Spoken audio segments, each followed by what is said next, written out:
Ever tried soldering a vertical copper pipe only to watch the solder drip right off the joint and puddle on your floor?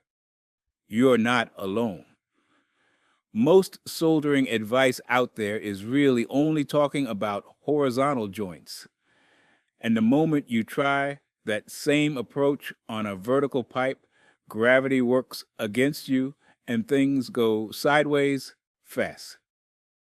In this video, I'm going to walk you through exactly how to solder a vertical copper joint the right way, step by step, so the solder wicks into the fitting instead of running down the pipe. Plus, stick around to the end because I'll show you a simple trick for gauging exactly how much solder to feed so you never overfill a joint again. Let's get into it. Soldering vertical copper is one of those skills that separates a confident homeowner from someone who ends up calling a plumber for a $300 service call. The good news is it's absolutely something you can do yourself. The technique is just a little different from what you've probably seen before. Once you understand why vertical joints behave differently and how to work with gravity instead of against it, you'll nail it every time. So let's start by making sure you have the right tools and materials on hand. Here's what you're going to need. First, a torch and some fuel. For 1/2 inch to 1 inch copper pipe, you don't need anything fancy. A standard propane torch that costs around $30 works perfectly. In fact, I actually prefer it for this kind of work because the flame is smaller and more controllable than the big pro torches. Less chance of scorching the wall behind the pipe or setting something on fire. For fuel, just grab the blue propane cylinders. You might see yellow bottles at the store labeled as MAP gas, but true MAP gas was actually discontinued back in 2008. They kept the name for marketing, but there's really no meaningful difference between the two anymore. Save yourself a few bucks and stick with the blue. If your torch doesn't have a built-in igniter, pick up a striker. They run about $4 to $5, and they're a lot safer than using a lighter near gas fittings. Next, you'll need something to clean your pipe and fittings. I prefer the Scotch-Brite style abrasive pads for cleaning the outside of the pipe. They grip nicely and don't slip out of your hand the way rolled sandpaper tends to. For cleaning the inside of your fittings, grab a wire fitting brush that matches your pipe size. These only cost a couple of dollars, and they make a huge difference. You'll also need a good pipe cutter. Stay away from those $5 cutters. They cut crooked, and they'll fight you the whole time. I really like the AutoCut style cutters. They run about $15, and they work like a charm, especially in tight spots. Once you cut a pipe, you absolutely must deburr it. A simple deburring tool that handles the inside edge is all you need for soldering work. If you ever plan to use push-fit connectors like SharkBite fittings down the road, then grab one that does both the inside and outside edge. Round out your supplies with lead-free solder, water-soluble flux, and a clean rag. Any reputable brand of solder and flux will do. Just make sure you see the lead-free marking on the solder. That's code in every state now for potable water lines. All right, let's get to work. The very first thing you need to confirm before you touch a torch is that there is no water dripping from the pipe. I cannot stress this enough. Water is the absolute enemy of a good solder joint. Even a tiny drip will prevent the copper from reaching the temperature it needs, and you'll end up with a joint that looks fine on the outside but leaks the moment you turn the water back on. If you see any dripping, That means there's still water trapped in the system, or you've got a shut-off valve that isn't holding. You need to deal with that first. Get the line completely dry before you move forward.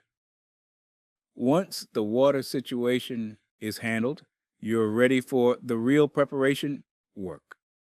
Go ahead and cut your pipe to length, then grab your abrasive pad and clean every pipe in that's going into a fitting.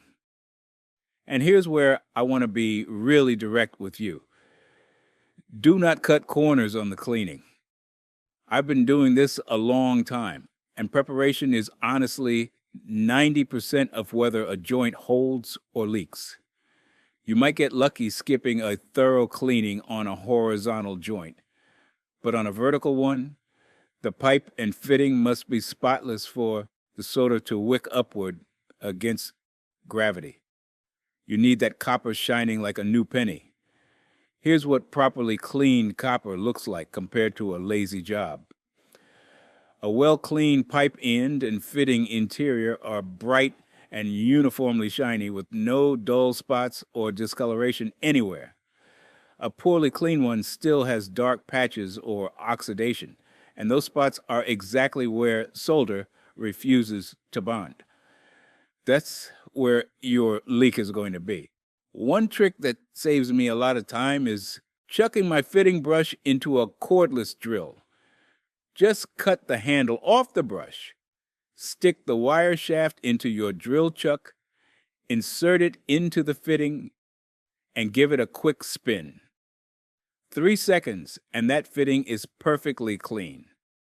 You can do the same thing with a strip of abrasive pad wrapped around the pipe end while spinning it by hand or with a drill. It's fast and consistent. Now deburr every cut you made. When you cut copper with a rotary cutter, it leaves a small ridge of metal on the inside edge of the pipe. That ridge will disrupt water flow, create turbulence inside the pipe, and over time it becomes a spot where corrosion starts.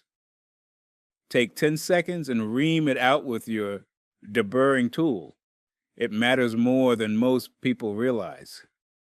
By the way, if you're finding this advice helpful, you should know it's just a small sample of what I've put into my new guide, The Ultimate Plumbing Playbook. It's packed with step-by-step instructions for hundreds of repairs that can save you thousands. To grab your copy, you can scan the QR code on the screen right now, or just use the first link in the description below. All right, let's continue. With everything cut, cleaned, and deburred, it's time to apply flux. Flux plays a critical role in soldering. As copper heats up, oxides form on the surface almost immediately. Those oxides act like a barrier that prevents solder from bonding to the copper. Flux keeps those oxides from forming while also cleaning away any trace oils or grease on the pipe surface. Without it, the solder might look like it's stuck. But underneath, there's a layer of oxidation separating the solder from the copper. That joint will leak guaranteed. Now, how much flux do you actually need? Less than you probably think.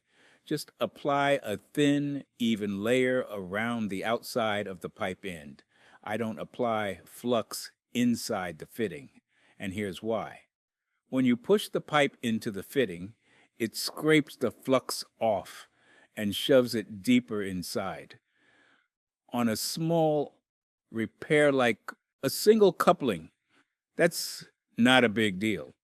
But on a larger project with lots of joints, all that excess flux sitting inside the pipes can take months to wash out of the system. And the whole time it's eating away at the copper because flux is acidic. So keep it simple. Thin layer on the pipe only, and you'll be in great shape. Now, here's the step that makes vertical soldering different from everything else, and that's securing the pipe before you light your torch. When you heat a copper fitting, The metal expands just enough that it can actually release its grip on the pipe. On a horizontal joint, that's no big deal because the pipe just sits there. But on a vertical joint, gravity pulls that pipe right out of the fitting the moment it loosens up. If it drops, you've got a mess that might mean starting over with new fittings. I've got 3 ways to handle this.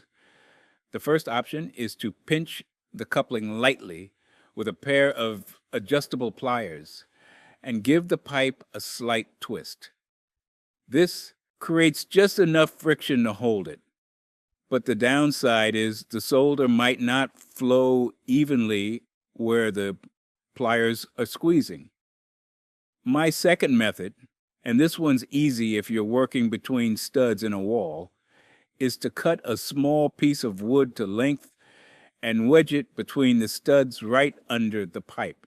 It holds everything rock solid while you work, and when you're done, just tap it sideways to pop it out. But my absolute favorite trick is this. Grab your tape measure, extend the blade, lock it, and set it to the right height underneath the pipe. It acts as a perfect temporary support, and every single one of us already has a tape measure in our pocket. It works anywhere, anytime, and I use this method constantly. All right, now for the main event. Soldering the actual joint. This is where technique really matters on a vertical pipe. When I'm soldering 1/2 inch to 1 inch joints on a vertical setup, I heat the middle portion of the fitting rather than the top or bottom joint individually. Here's why that matters so much. When you heat the center, the solder at both the top joint and the bottom joint gets drawn toward the middle, right where the heat is concentrated. Solder always flows toward a hottest point, so by keeping your heat centered, you're pulling solder into both joints evenly and working with physics instead of against it. Now let me explain what happens if you heat just the bottom joint by itself. The top joint will take solder fine because gravity is helping it flow downward. But when you move to the bottom joint, all that heat down there pulls the solder right out of the top joint and drags it down into the bottom one. You end up with way too much solder in the bottom joint, which overflows and drips, and a dry spot up top that's going to leak. That's the exact frustration most people hit when they try vertical soldering for the first time. So position your flame on the middle of the fitting and keep it moving gently. You don't want to park the flame in one spot. After about 5 seconds of heating, touch your solder to the joint on the opposite side of the flame. This is important.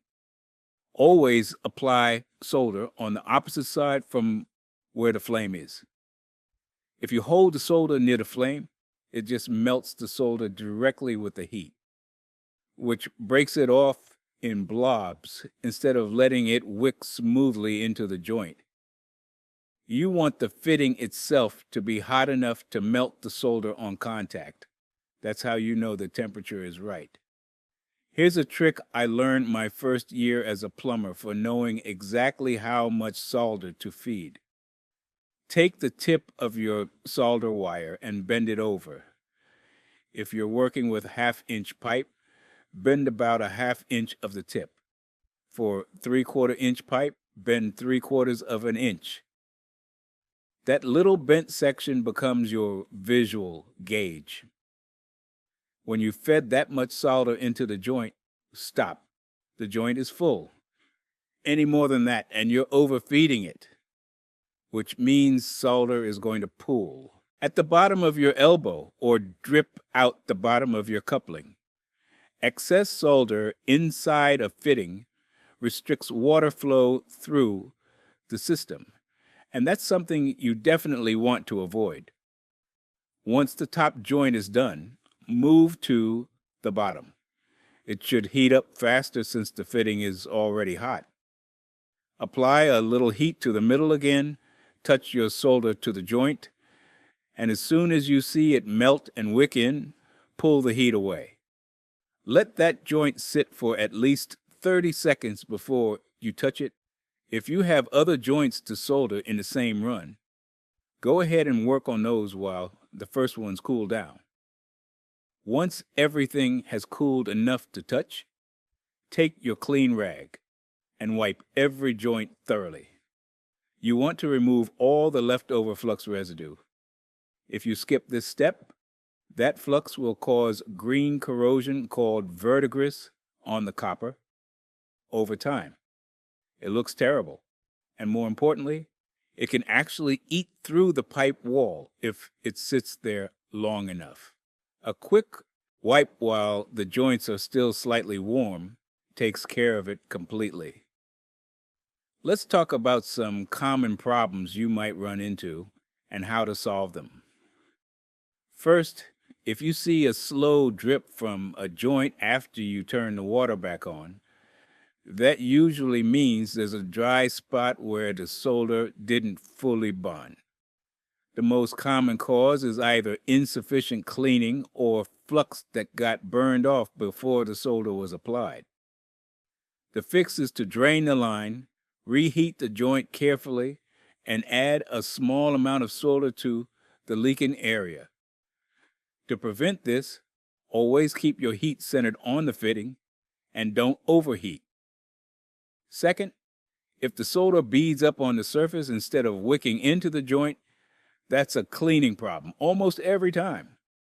The copper wasn't clean enough or the flux wasn't applied properly. You'll need to take the joint apart, re-clean everything, reflux, and start over. Third, solder dripping down the pipe during application means you're feeding too much or the heat is in the wrong spot. Pull back, let the joint cool slightly, and try again with less solder and your flame repositioned toward the center of the fitting. Fourth, if the pipe keeps slipping out of the fitting while you're heating, your support method isn't working. Switch to the tape measure trick or the wood wedge. Don't try to hold it by hand because you'll burn yourself and the joint won't sit straight. Fifth, if you notice a whistling or reduced flow after the repair, there's probably excess solder that pooled inside the fitting. This usually happens from overfeeding. Unfortunately, the fix is to cut it out and redo the joint, which is why that bent solder tip trick is so valuable. The good news is if you follow the steps we've covered today, you should be able to avoid most of these issues entirely. Now for that bonus tip I promised at the beginning. If you really want to give yourself an edge on vertical joints, try using tinning flux instead of regular flux. Tinning flux has tiny particles of solder already mixed into it. When you apply it to the pipe and heat the joint, those particles melt first and create a thin pre-coated layer of solder on the copper surface before your wire solder even touches the fitting. What that does is give the incoming solder something to grab onto immediately, which dramatically improves wicking on vertical joints where gravity is working against you. I started using tinning flux on every vertical joint about halfway through my career, and my leak callbacks dropped to practically zero. It costs a little more than standard flux, maybe $1 or $2 extra per container, but for the confidence it gives you on vertical work, it's worth every penny. Just apply it the same way, thin layer on the pipe only, and solder exactly as we discussed. Before you go, I want to make sure you know about my complete guide, the Ultimate Plumbing Playbook. It goes way deeper than we can in a single video, with 85 pages covering everything from clearing any clog to replacing your own water heater. If you want to stop wasting money on simple fixes, this book is for you. Just scan the QR code on the screen or click the link in the description to get your copy. Thanks for watching. And if you haven't already, make sure you hit that subscribe button so you don't miss the next one. I hope this clears up the mystery behind vertical soldering for you. Once you get that middle heat technique down, you'll wonder why it ever gave you trouble. Take your time, keep things clean, and you'll get professional results every single time. Good luck with your next project.